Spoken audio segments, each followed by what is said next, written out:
최상의 영광.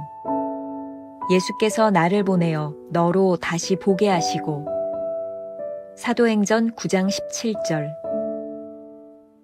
바울이 시력을 다시 회복했을 때 그는 영적으로 예수 그리스도의 위격에 대한 통찰력을 얻게 되었습니다. 이후로 그의 여생과 가르침은 오직 예수 그리스도만 증거하는 것이었습니다. 내가 너희 중에서 예수 그리스도와 그가 십자가에 못 박히신 것 외에는 아무것도 알지 아니하기로 작정하였습니다.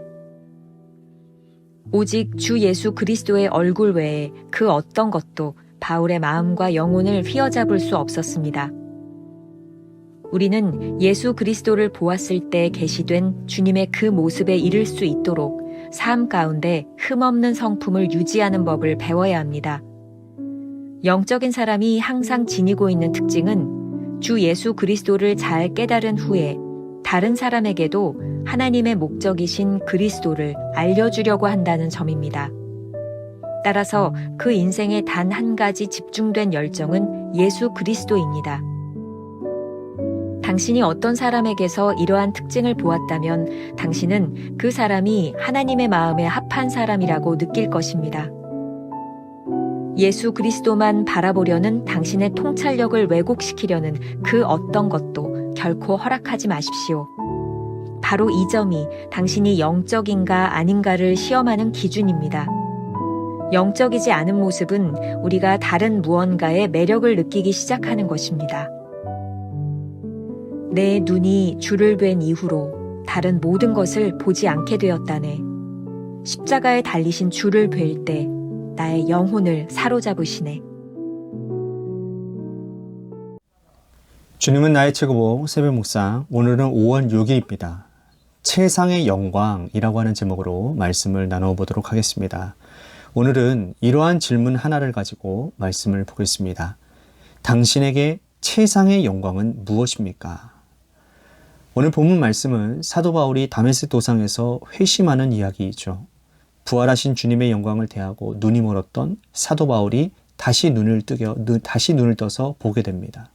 그때 그가 주님의 모습을 본 이후에는 다른 어떤 것도 주님의 영광과 비교할 수 없다라고 말을 하고 있죠.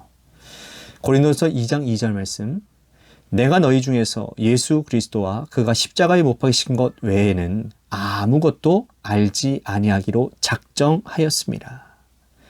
사도 바울이 이 고백을 하게 되었을 때 그가 어떤 생각으로 이러한 고백을 했을까를 제가 한번 묵상해 보았습니다. 왜 이러한 고백을 하게 되었을까요?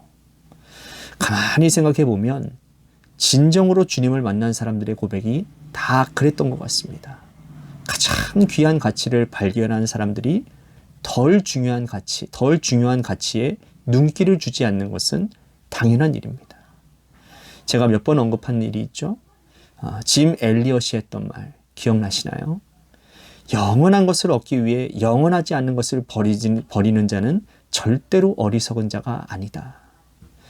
우리가 인생을 살면서 자꾸 이것저것 저울질하는 것은 아직 최고의 가치를 발견하지 못했다라는 반증입니다. 예수님께서 비유로 말씀하신 것이 있습니다. 마태복음 13장 44절. 천국은 마치 밭에 감추인 보화와 같으니 사람이 이를 발견한 후 숨겨두고 기뻐하며 돌아가서 자기의 소유를 다 팔아 그 밭을 사느니라. 너무나 당연한 일이죠. 밭에 감추어진 보화가 있음을 믿는다면, 그리고 그 보화가 묻힌 그 땅을 살 수 있다라는 확신이 있다면 가진 소유를 마땅히 팔지 않겠습니까? 우리의 가슴을 가장 뛰게 했던 때가 언제인가요? 십자가에 달리시고 부활하신 예수님이 바로 나를 위해서 죽으시고 살아나셨다라는 것을 고백했던 때 아닐까요? 제 모습과 늘 이야기했던 것처럼 찢겨진 빵과 부어지는 포도주가 될 준비가 되어 있어야 합니다. 인간의 열심이 또 다른 관심을 만날 때 얼마든지 변할 수 있는 것이죠. 오늘 우리가 물어야 될 질문입니다. 우리는 누구에게 무엇을 전하고 있습니까? 감리교 창시자인 요한 웨슬레는 1735년 미국 조지아에서 선교사로 떠나게 됩니다. 그는 모든 일에 열심이었지만 부활하신 주님을 만나지 못했기 때문에 구원의 확신이 그에게는 없었습니다. 미국으로 향하던 배에서 풍랑을 만났을 때 웨슬리는 죽음 앞에서도 담대했던 그 모라비안 교도들을 보면서 부러움을 느꼈다고 합니다. 조지아에 도착한 후 선교를 위해 웨슬리는 열심히 사역을 감당했지만 그의 마음은 늘 뭔가 허전했다라는 거예요. 그러던 중 자신의 신앙에 문제가 있었음을 깨닫고 모라비안 목사인 스펜겐베르크에게 찾아가 상담을 요청했다고 합니다. 그때 스펜겐베르크가 웨슬리에게 이렇게 물었습니다. 웨슬리 선생, 성령께서 친히 당신이 하나님의 자녀임을 증거하고 계십니까?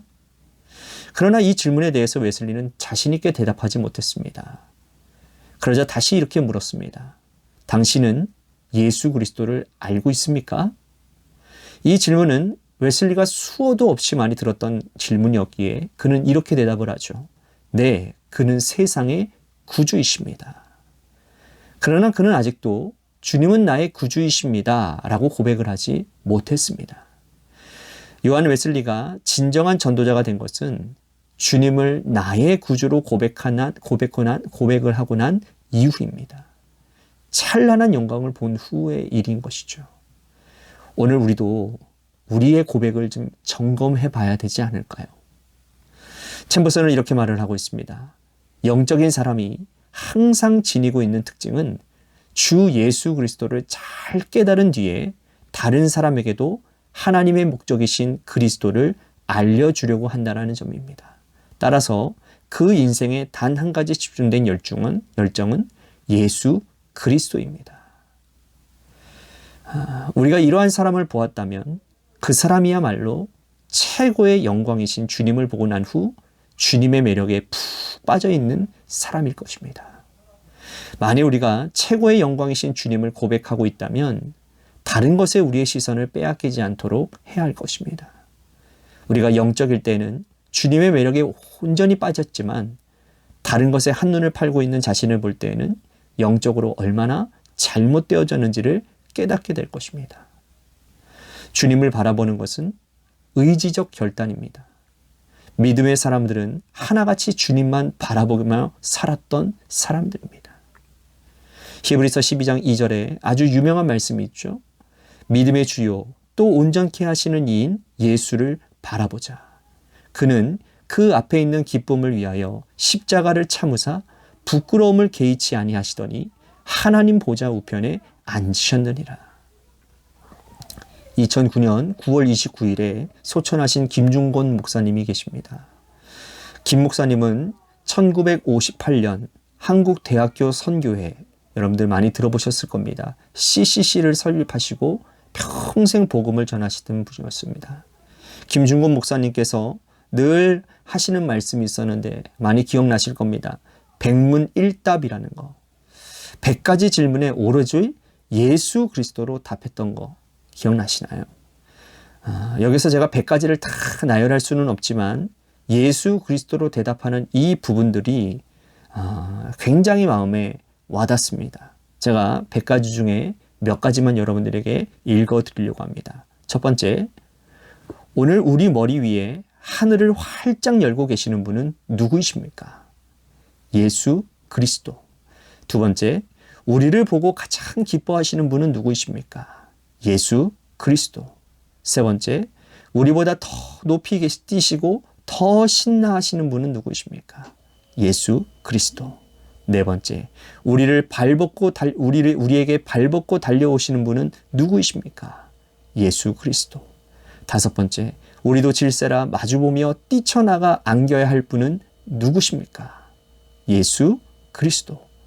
11번째, 내가 알기를 원하는 분은 누구십니까? 예수 그리스도. 12번째, 내가 더 알기를 원하는 분이 누구십니까? 예수 그리스도. 13번째, 내가 평생 알아가기를 원하는 분은 누구십니까? 예수 그리스도. 14번째, 내가 가장 알고 싶어 하시는 분은 누구십니까? 예수 그리스도. 15번째, 나를 가장 잘 알고 계시는 분은 누구십니까? 예수 그리스도.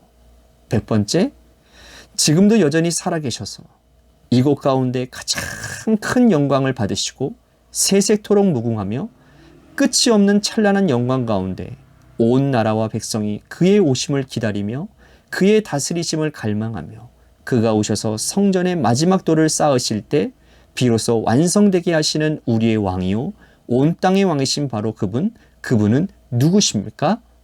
예수 그리스도. 오늘 묵상글 마지막에 챔버스가 인용한 시가 있습니다.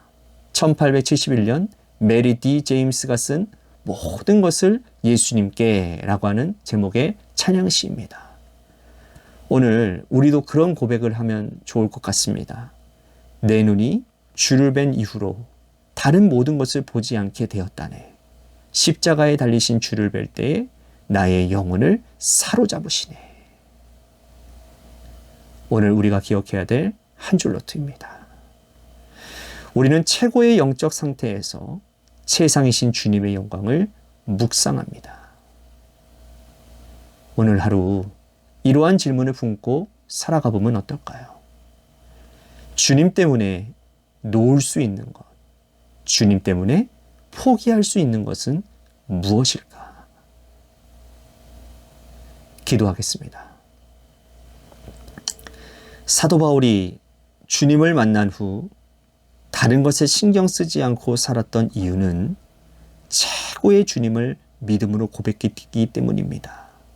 하나님, 혹시 우리의 믿음이 흔들릴 때, 우리가 세상의 다른 것들을 바라볼 때 우리 안에 어떤 믿음이 있는지, 우리가 주님을 나의 주로 고백하고 있는지 진지하게 우리의 모습을 돌아보게 하여 주옵시고, 하나님, 오늘 우리가 기도하는 것, 우리들이 붙잡고 놓지 않으면 안 되는 것, 꼭 붙들어야 하는 것이 무엇인지를 분명히 고백하게 하시고, 그 고백으로 인하여 우리들이 놓아야 될 것들, 담대하게 놓을 수 있는 믿음도 허락하여 주옵소서.